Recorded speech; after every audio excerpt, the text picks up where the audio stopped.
गिबियावनो बिटिसिनि गासै रायजो राजानिसिम दुर्गा फुजानि गाहाम हामलायथिखौ बावहरबाय आरो बेजों लोगोसे बिपिएफखौ बिराद बुरजा सिटआवहाय माने देरहाहोनायनि थाखाय जोंनि बिटिसिनि रायजो राजा बिथांमोनखौ आङो बिपिएफ लाइमोन हान्जानि आफादगिरि जानानै आङो बयनिसिमबो गोजोननाय आरो साबायखरखौ बावहरदों आरो जोङो बयबो रायजो राजाखौ बिसासाव लानानै जेरैबायदि खोथा होनाय बेबायदि हाग्रामा महिलारि सारनि दैदेननायाव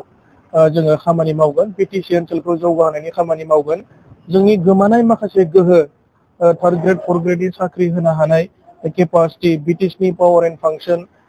बेनिजों लोगोसे 16टा डिपार्टमेन्ट ट्रान्सफार जानाय बेबायदि माखासे जोंहा थांनाय 5 बोसोराव जोंनि बिटिसिया माने लस जादोंमोन जोङो बेखौ लाबोफिनगोन आरो मोजां रोखोमै आवगायनि बायदि जोङो बिटिसिनि जौगानायनि थाखाय मोजां खामानि मावनो थाखाय बिपिएफ हान्जाया रायजो राजानिसिम जोङो मोनसे खोथा होदोंमोन इलेक्शननि केम्पेइननि समाव गोबां खोथा बुंनाय जादों जों बेफोरखौ दायो मावफुंनो थाखाय रायजो राजाया जोंनो सुबिदा होबाय बा जोंखौ माने गोहोआव लाबोबाय आं बेनि थाखाय रायजो राजा बिथांमोनखौ फिन खेबसेबाव आङो गोसो गोरबोनिफ्राय बिपिएफ हान्जानि जानानै बिथांमोनखौ साबायखर बावदों आरो खोथा होनाय बायदि गासैबो खामानिफोरखौ जोङो मावगोन आरो मावनो थाखाय एजेन्डाफोरखौ जों मोनफानिल' मोनफा मावलांनो थाखाय जों साखाफारा जानानै दङ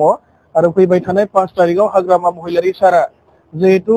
जोंनि बिटिसिनि चिफ हिसाबै समायखिरा लागोन सिएम नङा चिफ बिटिसिनि एज पार एकर्ड जोंहा चिफसो जायो जोङो बेबायदिनो हाग्रामा महिलारि सारखौ जोङो फिन चिफ हिसाबै जोङो फैबाय थानाय 5 तारिख अक्ट'बराव समायखिरा लानाय हाबाफारि अथ अफ माने अथ टेकिं सेरेमनि जागोन बेनि उनावनो हाग्रामा महिलारि सारा खोथा होनाय बायदि गासैबो खामानिखौ मावगोन आरोखि नुनो मोनदों थांनाय जिथु 5थि बिटिसि बिसायख'थियाव इउपिपिएलनि माखासे हेभिवेट केन्डिडेटफोरा जेननो गोनां जादों बेनि गुबै जाहोना मा होनना सानो रायजोआ थारमाने मेन्डेटखौ बिपिएफनोसो होदों एबार माने रायजो राजाफोरा बिटिसिखौ धंस जानायखौ मालाबाबो लुबैयाखै बिटिसिया जौगानांगौ हाग्रामा महिलारि सारनि दैदेननायाव थांनाय 17 बोसोराव जिबायदि जौगादोंमोन माने जोंनाथ' बिटिसि क्रिएट जानायनि आवगाय बिटिसियावथ' जोंहा जेबो गैखायामोन जोंनि ओनसोलाव लामा दालां हस्पिटाल स्कुल कलेज जोङो माने इउनिभार्सिटि मोनबाय बिटिसि माने जानायनि गेजेरजों बर' रावा 8th सिडुलाव हाबदों जोंनि भारतनि